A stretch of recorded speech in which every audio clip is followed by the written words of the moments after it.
আজকে 5 তারিখে একটি বিপ্লবের মধ্যে দ্বিতীয়বার বাংলাদেশ স্বাধীন হয়েছে, ঠিক না?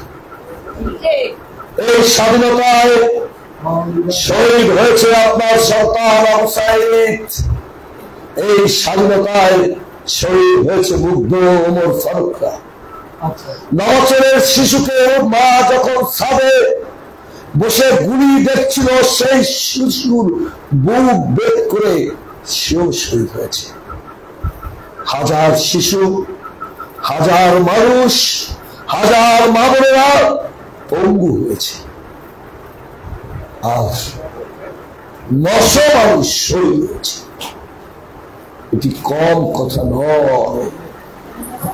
এই শহীদ হয়েছে কি কারণে? তারা কি চেয়েছিল? তারা কি শুধু কোটা কোটা বাতিল চেয়েছিল? না, তাদের মনের মধ্যে জাগৃত বিবেক ছিল দুটি। আবু সাইদ গুলির সামনে দাঁড়িয়ে বলেছিল, আমাকে কথা বলতে দিন, আমাকে সামনে যেতে দিন, না হলে আমাকে গুলি করুন। আমার মা ভোট দিতে পারে না, আমার পিতা আমার জন্য বই কিনতে পারে না, আমার মা হেসেলে বসে কাঁদে, রান্না করতে পারে না, বলতে ছিল, ঠিক না? ভোট দিতে গেলে ঘাড় ধাক্কা খেতে হয়েছে। সকালে চাচা মেয়া বাজারে গেল, চালের দাম যা দেখে গেল, বাজারে গিয়ে 15 টাকা বৃদ্ধি দেয়।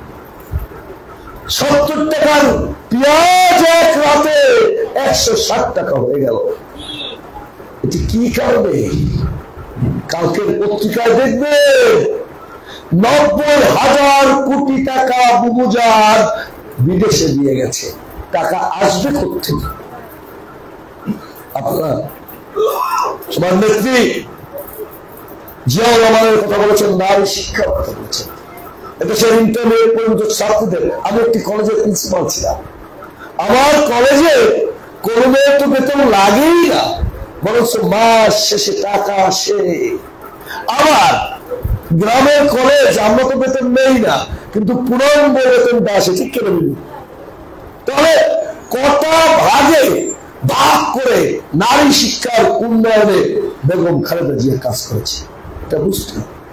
আপনারা গার্মেন্টস শিল্পের কথা বলেছিলেন, আজকে 1 কোটি মানুষ সেই শিল্পের সাথে জড়িত। তার 50 লাখের ঊর্ধ্বে 70 লাখের মতো হলো নারী। জানেন তো, এই 1 কোটি মানুষকে কর্মসংস্থান দিতে গিয়ে যখন বাংলাদেশের প্রথম গার্মেন্টস শিল্পের আবির্ভাব করে সেই রাষ্ট্রপতি জিয়াউর রহমানের হাত ধরে, তখন এই দেশের অর্থনীতিবিদরা শুধু বলেছিল, ওই যে ব্যাক টু ভ্যাকেন্সি, অর্থাৎ ট্যাক্স না দিয়ে কাপড় আনবে, সব চুরি হয়ে যাবে। জিয়াউর রহমান বলেছিল, কর্মসংস্থান দিলে বাংলাদেশিরা চুরি করে না। সেটা প্রমাণিত হয়েছে। আজকে আমার ওই 70 ভেবে দেখেছেন আমাদের অর্থনৈতিক স্ট্রাকচার কোথায় যেত? একবার ভেবে দেখেছেন ওই যুবতী মা, ওই যুবতী কন্যা, তার পেটে ভাত কিভাবে যুক্ত? এটা ভারতীয় আগ্রাসনবাদের সহ্য। ভারতীয় আগ্রাসনবাদের সহ্য না হওয়ার কারণে 3.5 বছরের মধ্যে শহীদ রাষ্ট্রপতি জিয়াউর রহমানকে তারা হত্যা করে। 15 দিনের মধ্যে উনি ওনাকে আওয়ামী লীগ করার সুযোগ দিয়েছে কে? জিয়াউর রহমান। বাদশাহ ছিল এক দলীয় শাসন ব্যবস্থা, আর কোন দল থাকবেন না, ঠিক না? ঠিক তো? আরে কথা বল, ঠিক? জিয়াউর রহমান কি বলবো? বলো, কি বলছে জিয়াউর রহমান? বহুদলীয় গণতন্ত্র, প্রতিটা মিটিংয়ে থাকবো, কথা বলতে হবে, বহুদলীয় গণতন্ত্র, অর্থাৎ সব দলে কাজ করতে হবে, একসাথে রাজনৈতিক ভূমিকা থাকবে। আসলে 15 দিনের মাথায় আমাদের নেতা শহীদ হলেন। উনি সিলেট অঞ্চল থেকে পালিয়ে যেতে চেয়েছিলেন। ভয় না থাকলে পালিয়ে যায়, অন্যায় না করলে পালিয়ে যায়, কিন্তু জিয়াউর রাজ দেখতে যাবেন, তা না করে সিলেট অঞ্চল থেকে পালিয়ে যাওয়ার মধ্যে তিনি আবার ঢাকায় ফিরে আসেন। তৎকালীন আর্মিরা আবার তাকে ঢাকায় ফিরিয়ে নিয়ে আসে। তার এই 16 বছর একটি ভোটও কেউ দিতে পারেন না, ঠিক কিনা? যদিও কেউ পাড়ের টান, উপরের টান, হাঁটতে পারি না, এই সমস্ত কায়দা করে কিছু কিছু মানুষ হয়তোবা জোর করে নিয়েছে। তার পার্সেন্টেজ কত? 2, 3, 4, 5। তারপর 12টার পর বলছেন তার ভোট করে 80, 85, 90, এক জায়গায় দেখাইছে বিদিকের খেলায় 107 জন। এই কারণে আমাদের ছেলেরা ফেসবুকে স্ট্যাটাস দেন, ও চাচা যান আইয়া গেলেন, চাচিয়া গেলেন না, ভোটটা দিয়ে গেলেন, এগুলো শুরু করে আমাদের ছেলেরা ট্রল করে, ট্রল। তাই তো বিষয়টা তাই। তাহলে এই অবস্থা, লুটপাট এই দেশটাকে ফোকলা বানিয়ে দিয়েছে। দেশে কিছু নাই, আপনারা বুঝবেন। ডলারের দাম কয়েক গুণ বৃদ্ধি হয়েছে, অনেক অনেক কথা আছে, কিন্তু আপনাদের কাছে আমাদের চাহিদা কি? মহিলাদের কাছে তারেক রহমানের চাহিদা কি? আপনাদের অর্ধেক মানুষ, অর্ধেক ঘোড়া এদেশের মহিলা। কোন কোন জেলায়, আমার জেলায় সম্ভবত 700-800 মহিলা ভোটার বেশি, অন্যান্য জেলায় বিভিন্ন জায়গায় অনেক জায়গায় মহিলা ভোটার বেশি। অর্থাৎ আপনারা আমাদের চেয়ে কম নয়, কিন্তু আমাদের মহিলারা কম। আপনার বেশ কিছু লোক আছে যারা আন্দোলন সংগ্রামে কাজ করেছে, এদেরকে ধন্যবাদ। অনেকে কাজ করতে পারেন না, তাদেরও ধন্যবাদ, কারণ আপনারা অন্য দলে যাননি। এখন পরিষ্কার হিসাব, সাধারণ সম্পাদক মহোদয় এখানে আছেন, আগামীকাল থেকে একটি কথা মনে রাখবেন, আওয়ামী লীগ এদেশে নির্বাচন করতে পারবে না। তাই আমরা ক্ষমতায় গেছি নাকি? জনগণ কি গেছি নাকি? আওয়ামী লীগ ক্ষমতায় যেতে পারবে না, কিন্তু যারা মসজিদে বসে অথবা মন্দিরে বসে মিটিং করে করে বাংলাদেশটা দখল করতে চায়, তাদেরও বিরুদ্ধে আমাদের দাঁড়াতে হবে। 300 আসনে যোগ্য নেতাদের তারেক রহমান, বেগম খালেদা জিয়া নমিনেশন দেবে, তাদের পাশে থাকতে হবে। পারবেন না? পারবেন না?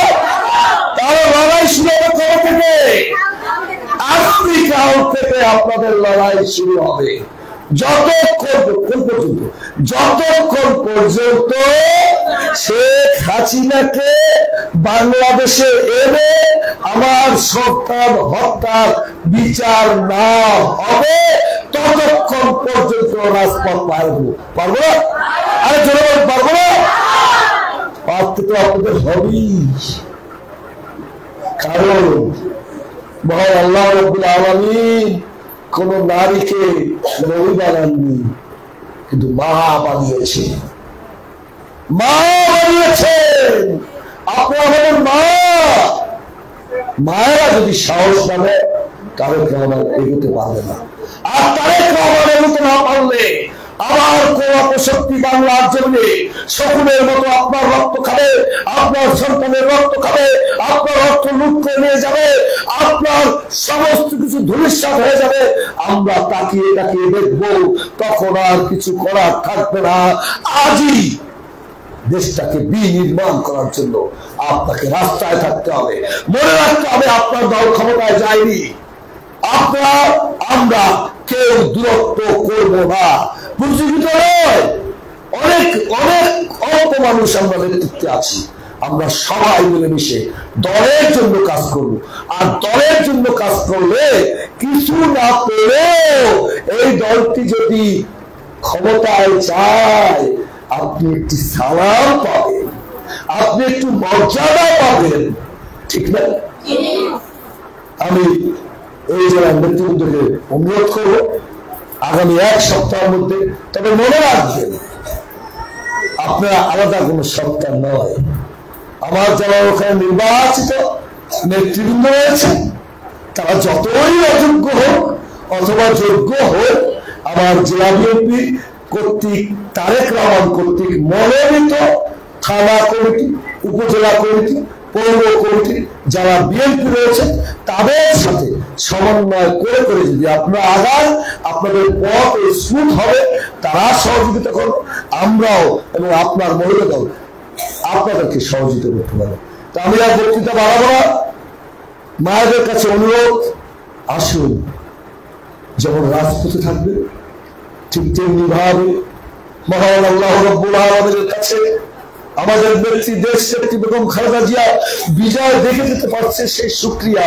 পাশাপাশি আল্লাহ যেন তাকে আরো হাত দেয়, বাংলাদেশকে একটি সুন্দর স্বনির্ভর বাংলাদেশ তিনি যেন দেখে যেতে পারেন। আর যে মানুষটাকে 10 তলা উঁচা থেকে পা ফেলে যার ব্যাকবোন ভেঙে দিয়েছে, আজও তাই সেই ব্যথায় উহা করে না। 20 ঘন্টা ওই কম্পিউটার সামনে বসে বাংলাদেশের তৃণমূল নেতা সহ বাংলাদেশের উচ্চ পর্যায়ের মানুষ সহ নিম্ন পর্যায়ের মানুষের সাথে কথা বলেন। তিনি হলেন শহীদ রাষ্ট্রপতি জিয়াউর রহমানের রক্ত আর রাজনৈতিক চক্ষু উত্তরাধিকার তারেক রহমান, তার জন্য দোয়া করবেন। ভাইকে আমরা হারিয়েছি, আশফাক রহমান কোকোকে হারাবার কথা নয়। তিনি অসুস্থ ছিলেন না, মালয়েশিয়ায় বসে তাকে অসুস্থ করা হয়েছে, পয়জন দিয়ে তাকে মেরে ফেলা হয়েছে। তারেক রহমানকে একেবারে মৃত্যুর দ্বার প্রান্তে নিয়ে যাওয়ার কথা ছিল, তিনি কৌশলী ছিল, এই কারণে পারেনি। আমরা সেই ভাইয়ের জন্য দোয়া করব। আর দ্বিতীয় মুক্তিযুদ্ধে যারা আমাদের সুন্দর বাংলাদেশ উপহার দিয়েছে, সেই সমস্ত তরুণ তাজা প্রাণ, সেই আবু সাহেবদের জন্য দোয়া করব, আল্লাহ যেন তাদের ব্যস্ত উচিত করেন। আমরা দোয়া করব তাদের মা বাবার জন্য, তারা যদি যেন এই সইবার কষ্ট তৌফিক দেয়, এবং আমরা দোয়া করব আমরা যেন তাদের রক্তের সাথে বেইমানি না করি। এই বলে আগামী দিনগুলোতে আপনাদের সাথে সুন্দর পরিবেশে আমার মা বোনদের সাথে আবারও কথা হবে, এই আহ্বান জানিয়ে আমি আমার বক্তব্য শেষ করছি। আল্লাহ হাফেজ। শহীদ জিয়াউর খালেদা জিন্দাবাদ, মায়ের দল মহিলা দল জিন্দাবাদ, তারেক রহমান জিন্দাবাদ।